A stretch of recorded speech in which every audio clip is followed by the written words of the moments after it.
दोस्तों welcome back to our channel friends. मैं आप सबका अपने चैनल स्टॉक्स फॉर लाइफ पे बहुत स्वागत करता हूं। Welcome to STFL family.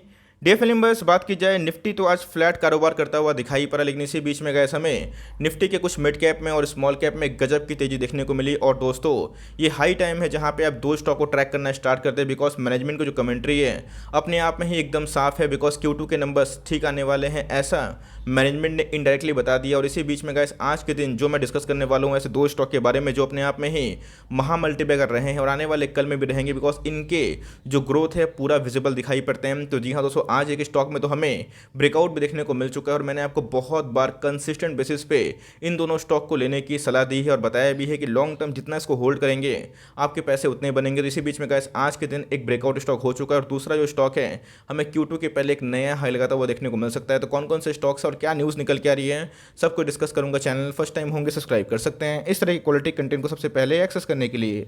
Now without delaying any for time let's begin. अब देख सकते हैं जो पहला स्टॉक है हमें 2427 के भाव पे दिखाई पड़ता है और दोस्तों आज के दिन हमें 2.5-3% के आसपास तेजी देखने को मिल रही थी। इंट्राडे हाई की बात की जाए तो गाइस ये 4% तक भी जा चुका था और इसी तेजी के साथ साथ इस कंपनी ने आज अपना फिर से नया हाई रजिस्टर कर लिया है। पूरे साल भर के परफॉर्मेंस की बात की जाए अभी तक जनवरी के महीने से इसने 145% का बहुत धमाकेदार रिटर्न दिया। और दोस्तों ये तो शुरुआत है, बिकॉज जिस हिसाब से इनके बिजनेस एक्सपेंशन के प्लान सामने देखने को मिल रहे हैं और जिस हिसाब से अपने पीयर्स को डोमिनेट करता है, मुझे लगता है कि लॉन्ग टर्म में दोस्तों ये और भी पैसे कमा के दे सकता है। तो मैं इसके पीछे 700 के लेवल से पड़ा हुआ हूँ और आप देख सकते हैं गाइस कि अभी की जो भाव है हमें 2427 के आसपास दिखाई पड़ता है। बहुत लोगों को लगता है स्टॉक कितना भाग सकता है, लेकिन याद रखिएगा दोस्तों उनके जो EPS है, अर्निंग पर शेयर, और उनके ग्रोथ अगर ये कंटिन्यू रहते हैं तो स्टॉक कितना भाग सकता है आपकी कल्पना के बाहर है। अगर आपने SRF का चार्ट देखा होगा आपको अच्छे से पता है कि उसने क्या पैसे बना के दिए। तो इसी बीच में कैसे ये भी केमिकल वाली कंपनी है और कंपनी का नाम क्या है दोस्तों, दीपक नाइट्रेट। आपको अच्छे से याद हो कमेंट बॉक्स में जरूर बताइएगा कि मैंने दीपक नाइट्रेट को कंटिन्यूसली कवर किया था कि नहीं।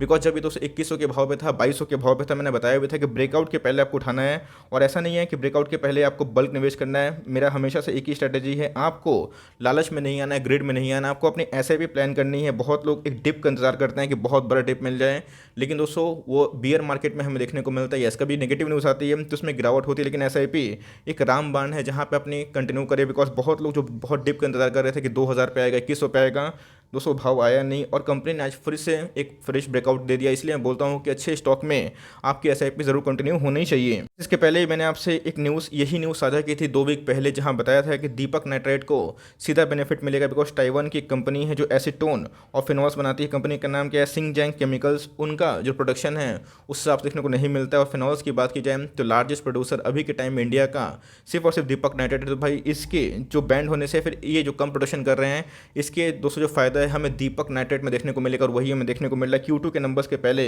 आपको मैंने बहुत बताया है कि मार्केट को पहले से अनुमान होता है कहाँ के नंबर्स अच्छे आने वाले हैं। और गाइस इसी की वजह से दीपक नाइट्रेट ने बताया था कि वो फिनॉल्स के प्रोडक्शन को पूरा फुलफिल करने में सक्षम है, बिकॉज उनके जो प्रोडक्शन है वो काफ़ी बढ़ चुके थे। तो जी हाँ, तो Q2 के नंबर्स के पहले मुझे अभी भी उम्मीद है ये कंपनी और भी नया हाई रजिस्टर कर सकती है। आज के कारोबार की बात की जाए आप देख सकते हैं कि 22% के आसपास आज के दिन कारोबार हमें देखने को मिल रहा है। 12,94,000 शेयर स्टेट के अगेंस्ट में आप देखें ऑलमोस्ट 3 लाख शेयर को डिमेट मिल जाएगा। और आप देख सकते हैं कि आज ही के दिन इसने अपना फिर से फ्रेश हाई रजिस्टर कर लिया। इसलिए मैं बोलता हूँ कि ज़्यादा बॉटम मत आकिए और अच्छे स्टॉक पे SIP कंटिन्यू करें। और ऐसा नहीं है कि हमेशा टॉप पे बल करना है, नहीं दोस्तों, लेकिन अगर आप बहुत ज़्यादा ओवर सोल्ड सोचेंगे कि भाई आ जाए, वैसा नहीं होता है। बिकॉज जहाँ पे नंबर्स का सीजन आता है वहाँ पे दोस्तों एक साइकोलॉजिकल चीज़ चालू हो जाता है और इसी का आज हमें एक लाइव एग्जांपल देखने को मिल चुका है। कोई दिक्कत वाली बात नहीं है, बिकॉज इसका जो पैटर्न है हमें वही देखने को मिलता है। एक कॉन्सोलेशन करता है, ब्रेकआउट, फिर कॉन्सोलेशन, फिर से ब्रेकआउट। और सेम दोस्तों एक कॉन्सोलेशन फेस में था, मैंने आपको कंटिन्यूसली बेसिस पे इसको इस मतलब लास्ट वीक की बात की जाए 2 बार कवर भी किया था। और अभी की बात की जाए आप देख सकते हैं कि ऑफकोर्स दोस्तों स्टॉक काफ़ी हाईली ओवरबॉट जोन में जा चुका है, लेकिन मैंने क्या बताया हर बार यही होता है कि इनके नंबर्स अच्छे आने वाले होते हैं उसके पहले स्टॉक को चढ़ा दिया जाता है। तो मेरे हिसाब से गैस अगर आपको केमिकल में इस कंपनी में निवेश करना है तो SIP के वे में करिएगा। मार्केट ऑल टाइम हाई पे है तो कभी भी गिरावट होती है आपके पास पैसे होने चाहिए, लेकिन दोस्तों इसको लॉन्ग टर्म में जितना होल्ड कर पाएँ उतना होल्ड करें। बिकॉज मुझे लगता है कि लॉन्ग टर्म में ये आपको और भी मैसिव पैसे बना के दे सकता है। तो यही छोटी सी कमेंट्री थी जो दीपक नाइट्रेट में आज के दिन हमें देखने को मिली और क्या प्राइस मूवमेंट देखने को मिल चुका है। दूसरा शेयर है, नाम क्या है, एस्ट्रल लिमिटेड। दोस्तों कल के दिन मेरी जो फर्स्ट वीडियो आई थी वो एस्ट्रल लिमिटेड को लेके आई थी। आपको अच्छे से पता है कि एस्ट्रल को मैंने बहुत बार कवर किया है और बताया भी था। कल स्टॉक्स टू बाय नाउ में पहला स्टॉक था वो गए समय एस्ट्रल लिमिटेड ही मैंने कवर किया था। बताया भी था कि बहुत ही अच्छा भाव है, आप चाहे तो एंट्री कर सकते हैं क्योंकि मैनेजमेंट की इंपॉर्टेंट कमेंट्री देखने को मिल रही थी। और दोस्तों आज के दिन ही हमें 4% की अच्छी खासी रैली देखने को मिल चुकी है।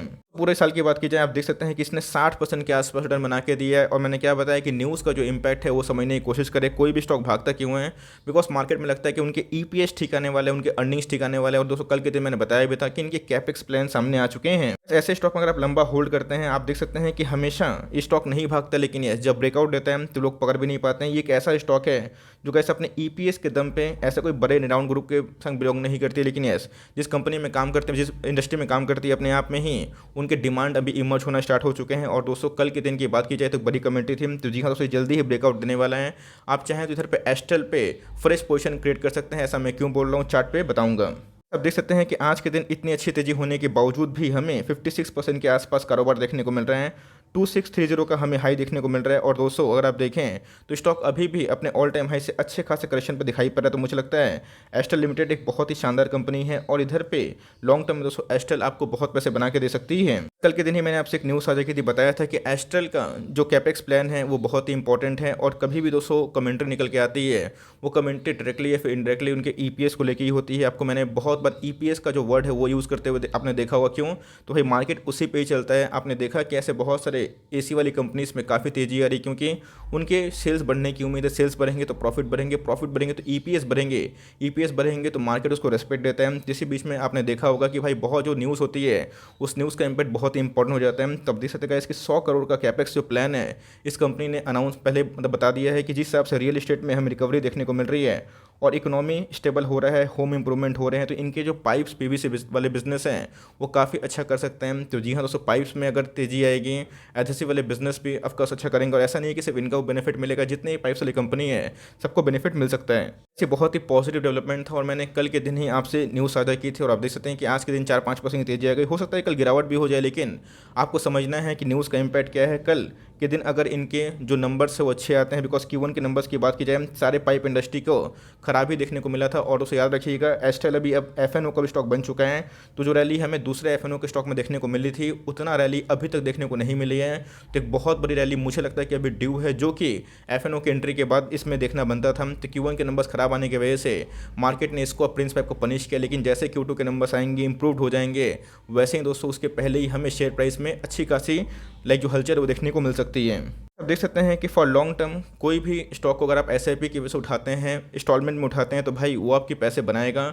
और SIP का जो फंडा है दोस्तों, ये सिंपल सी बात है, लॉन्ग टर्म में समझ में आता है। लेकिन यस जो आपका स्टॉक है वो सिलेक्शन अच्छा होना चाहिए। अगर आप देखें तो स्टॉक अपने ऑल टाइम हाई से अभी आपको डिस्काउंटेड रेट मिल रहे हैं, तो मुझे लगता है कि स्टॉक में अभी भी बहुत मोमेंटम बाकी है। बिकॉज अगर आप देखें मनी फ्लो इंडेक्स की तो वो काफ़ी ओवरबॉट हो चुका है, बिकॉज वॉल्यूम राइज हो रहे हैं। लेकिन अगर आप देखें अभी की बात तो मैं RSI 60 के आसपास दिखाई पड़ रहा है। तो मेरी दोस्तों ये रिकमेंडेशन है, अगर आपको पाइप बिजनेस में स्टेबल बिजनेस में निवेश करना है तब चाहे तो एस्ट्रल को ट्रैक कर सकते हैं। अगर आपको थोड़ा रिस्क अफोर्ड कर सकते हैं, अगर आपको थोड़ा सा रिस्क रिटर्न थोड़ा बढ़िया चाहिए तब चाहे तो प्रिंस पाइप भी एक अच्छे खासे मार्जिन में है, अभी तक वैसा नहीं भागा है, तब चाहे तो उसमें भी निवेश कर सकते हैं। लेकिन पाइप वाले जितने बिजनेस है उसको होल्ड करें, क्वालिटी जो केमिकल है उस पर भी निवेशित रहें। मेरे हिसाब से ये लॉन्ग रन में आपके पोर्टफोलियो को संभालेगा भी और बढ़ाएगा भी। ये छोटी सी अपडेट थी कि असल में जो तेजी है उसकी वजह समझिए, बिकॉज Q2 के नंबर्स के पहले से ही पोजीशन को बनाया जाता है।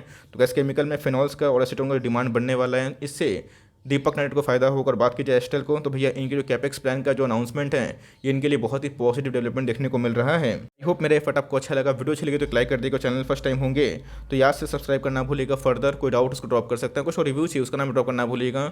आई would love to make a video on your demand. Guys मिलते हैं जल्दी ही, तब तक के लिए bye. Thanks for watching friends, God bless you all.